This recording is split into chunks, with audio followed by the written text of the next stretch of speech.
This episode of Wheat Pete's Word is brought to you by Syngenta.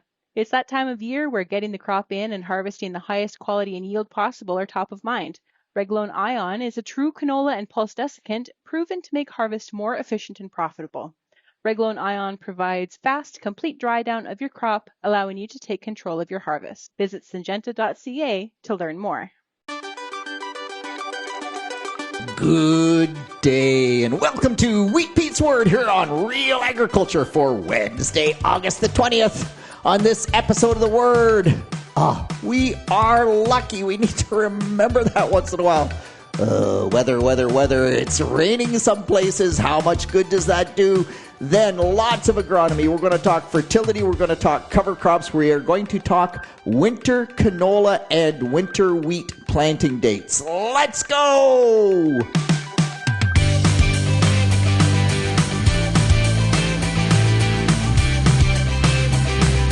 Yes, so after a very frustrating Tuesday, so many things went wrong on Tuesday. It rained when we were trying to finish planting cover crop oats as well, which we needed the rain. But nonetheless, coming home and listening to CBC radio and everything that's going on in the world, and you just get home and you kind of go, things are just tough. And then sitting there eating amazing sweet corn, pork chops from my good friend Brett at 3 Gen, and salad. And I just had to sit back and say, it's been a tough day. Things are not necessarily going the way. Even Wheat Pete has the odd day when things don't go awesome. But in this part of the world, we really do have so much to be so much to be thankful for, I should say. Bill sending me an email just mentioning my family gathering, and how they've done that as well, and how incredibly important that is.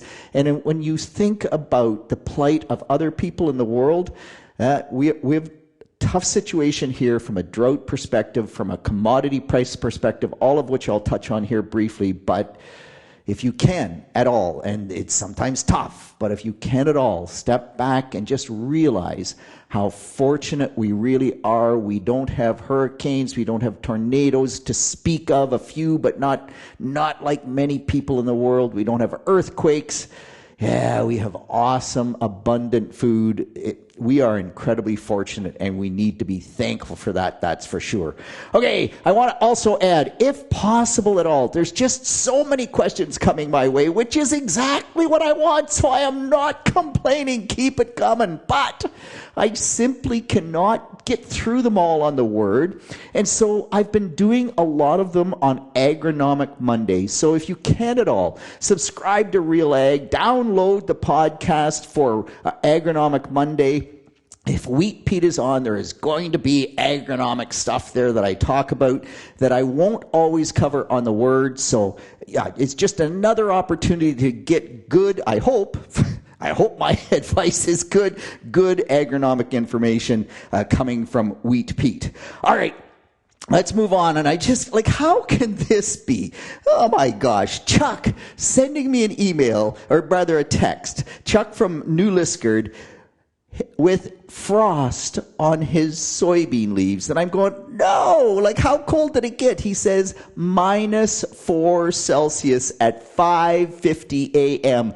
It tells you that almost for sure they got -4 for 2 hours. If you got -4 for 2 hours, boy, at the very least, all the top leaves are gone from those soybeans. We're going to do damage on the corn leaves as well. None of that crop is mature yet. And he says, yeah, well, it's kind of interesting. We had our last spring frost this year on June the 13th and our first fall frost on August the 17th.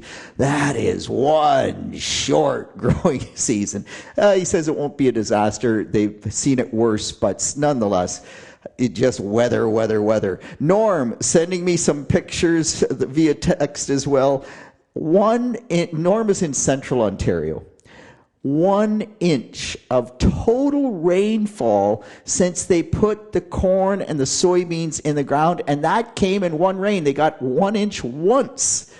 50% of his corn is 3 to 4 feet tall, and the pictures he was standing beside it. Now, Norm's a reasonably tall guy, but the corn was half his height. And you just go, oh my gosh, that is just brutal. Now, he did say that on the better ground, some of it was still hanging on by a thread, trying to make a crop. But wow, that is tough. And here's a quick note on that. We have gotten some rain. There's Brett getting 2.25, 2.5 inches, saying, will that finish my soybeans? And the answer is, yep. That should finish your soybeans. But what's really interesting about the rainfall, two things. First off, if you have had no rain and you're like Norm and you have 4-foot tall corn and you have to ensile that corn to feed the cattle, to whatever livestock you have, or you're selling it to a neighbor who has livestock because they're short feed because their crop is in the same situation, and it's now at the right moisture. Remember, the leaves are only 15% of the crop, so they can burn off. It can still be pretty wet, but by the time the leaves all burn off on 4-foot tall corn, man, it's probably about ready to ensile. And then it's August the 15th or whatever, and you get that 1-inch rain that you wished you would have had on June the 15th or perhaps June the 1st or whenever. Yeah, all that nitrogen you applied to that corn crop is still sitting in the soil. The 1-inch rain happens. The plant was not able to pick up that nitrogen because there was no water to do it with. Remember, nitrogen moves with the water. The plant is sucking that water up, trying to do what it can. Along comes the nitrogen. We get high nitrates and we get silo gas. Please, please, please be careful. It's just one of those things that goes hand in hand with that. I don't want anybody to get injured, so please, you get that rainfall, you're taking the silage off, which you need to do at the right moisture. Remember that nitrates are a big issue, and it just takes time for them to dissipate. If you don't have any rain, you're probably fine. But it does seem like we're breaking the drought.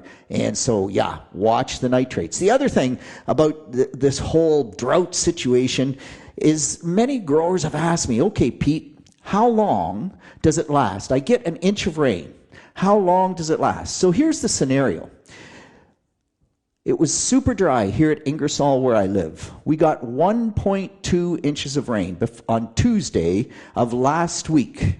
So you kind of go, well, 1.2 inches of rain. The soybeans to the north of where I live were wilting on the knolls. They were wilting a bit in the hollows, not so much, but the knolls were definitely wilting, and you just go, oh gosh, that means they were better off than wheat peat soybeans, which are already dropping leaves because of dry weather conditions on the more eroded spots. And so yeah, we get that 1.2 inches of rain. How long does that carry the crop?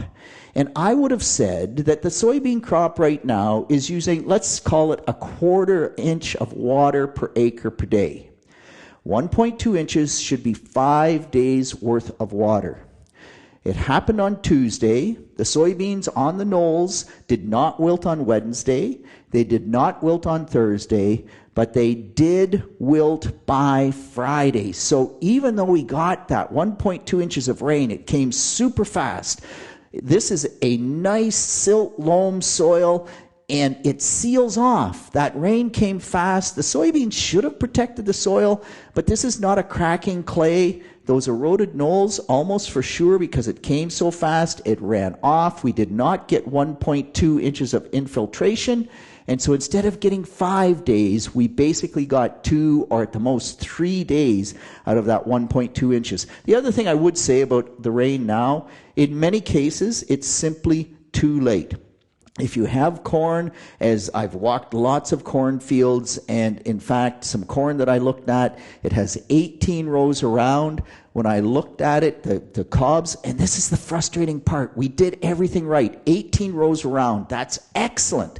The cob was 40 plus kernels long when it was ready to pollinate, but even kernels that did pollinate, we've cut those kernels that are filling, and the corn that I looked at was 18 rows around. It was filling 24 kernels long instead of 40, and rain now is not going to bring that back. We can get bigger kernels. The other challenge with the bigger kernels is that it's the lag phase. So it's the 10 days following tassel or following pollination, really, where the kernel is not gaining any mass at all. This is true in wheat as well. It's true, I think, of all grass crops. They pollinate, and even I think it's true in probably soybeans and canola as well, although I'm not as convinced there. I haven't looked at that data. But we know in grass crops, we get pollination, and for the next time period, in corn, it's about 10 days. You don't get any dry matter accumulation in the kernel to speak of. And you go, well, this is grain-fill. Why aren't we getting dry matter accumulation?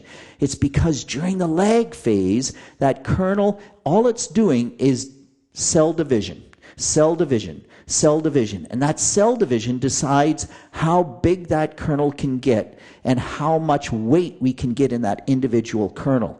And that's why that lag phase, the critical period in corn, 10 days before tassel, 10 days after tassel, maybe we should say 10 days before pollination, 10 days after pollination.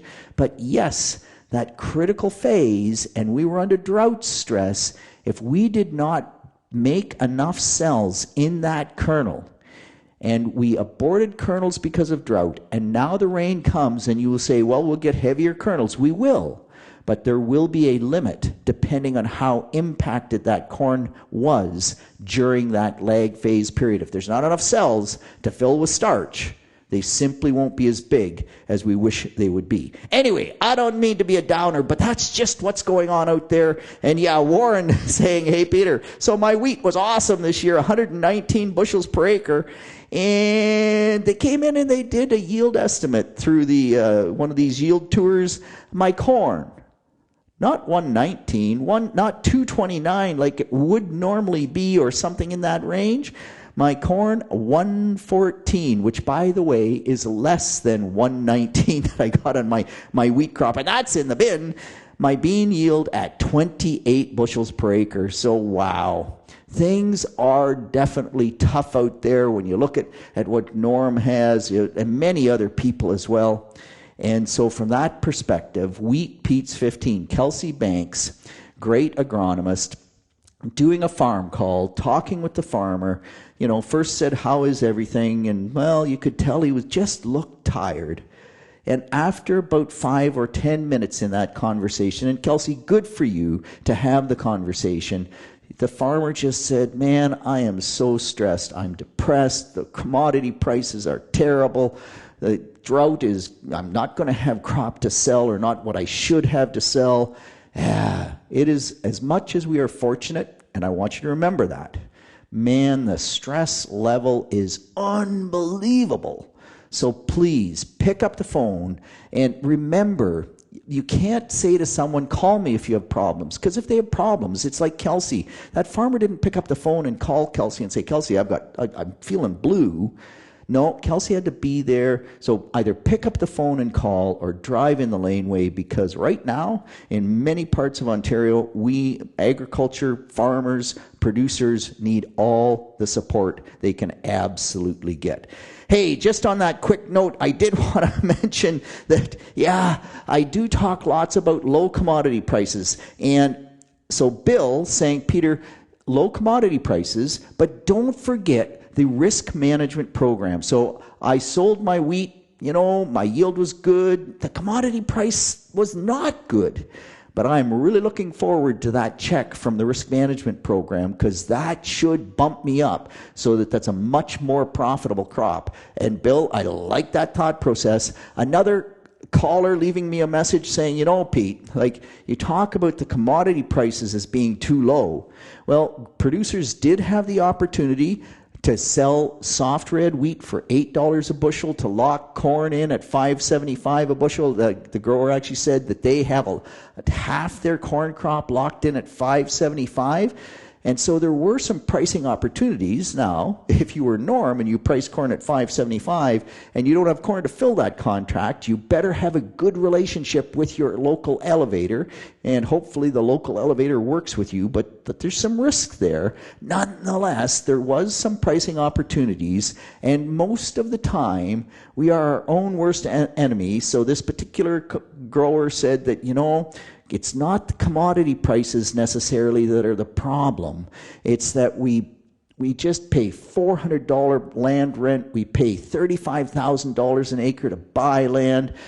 Combines are, $1 million plus. Like, all of these expenses are so high, and we pay the $400 land rent. We pay the $40,000 or $35,000 price tag to buy more land, and we are our own worst enemy from that standpoint. It's a good point. But as my friend Gilles would say, the reason growers do that is because there's just too much money in farming. He used to say that. It always used to make me shake my head and laugh. If you have no crop to sell, there's not too much money in farming. But it is an interesting thought process. And yes, Bill, thank goodness for the risk management program. And hopefully most growers are not in a position where low commodity prices are going to take them out this particular year. Okay, enough philosophy. That is, in fact, way too much, but really interesting stuff. Okay, let's start on the agronomy with burn downs. We are getting really close to burn down timing on a lot of edible beans. In fact, it astounds me this year. Crayons are normally first, and they're going to be first this year, but even things like dark red kidneys almost look as mature in some areas as the cranberry beans. There's something about this particular year.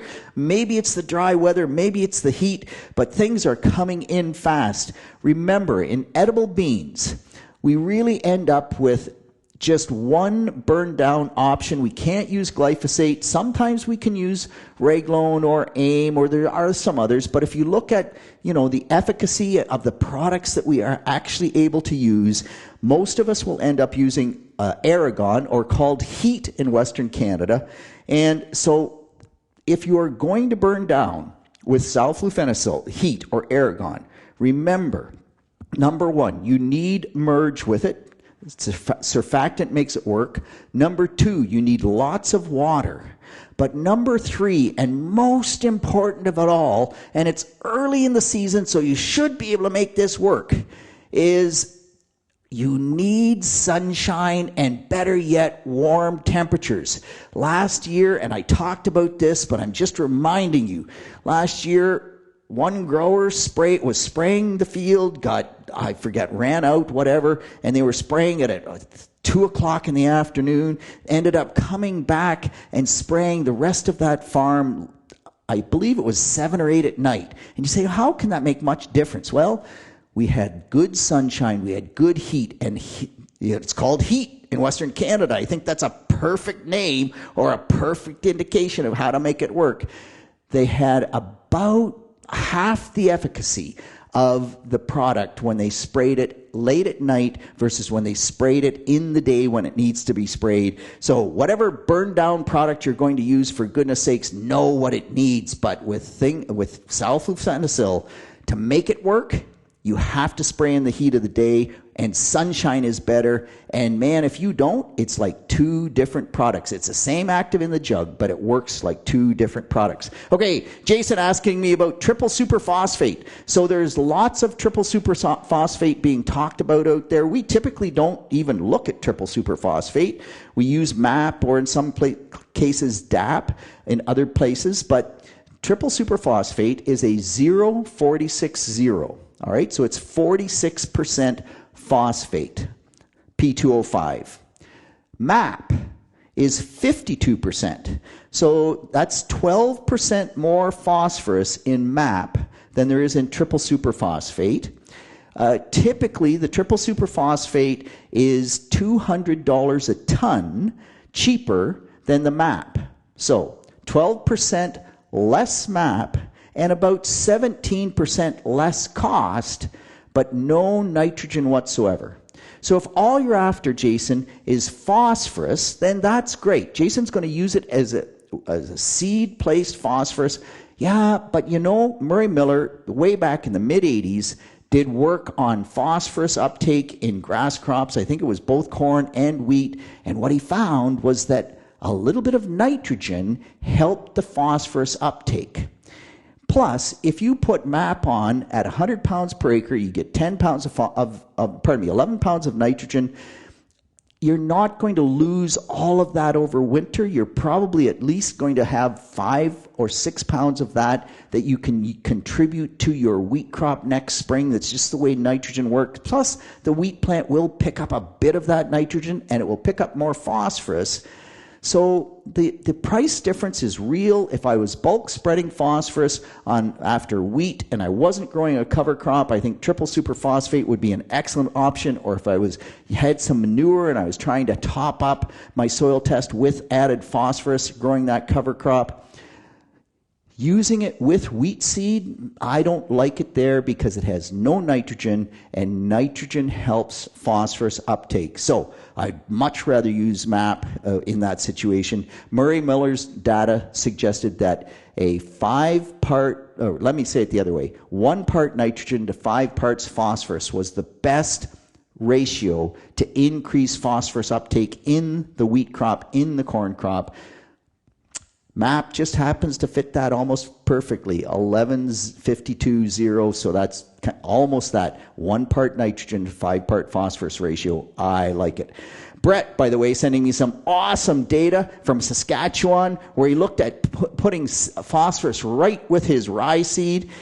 He did 0, he did 20 pounds of P2O5, he did 40 pounds of P2O5, he did 5 reps across his farm, and he said, the 20 or the 40 pounds of phosphorus, when we came to swath it, we had a thicker crop, and it ended up with a 6.5 bushel or about a 10% yield increase to that rye crop. But Brett says 20 pounds of phosphorus was basically as good as 40 pounds of phosphorus.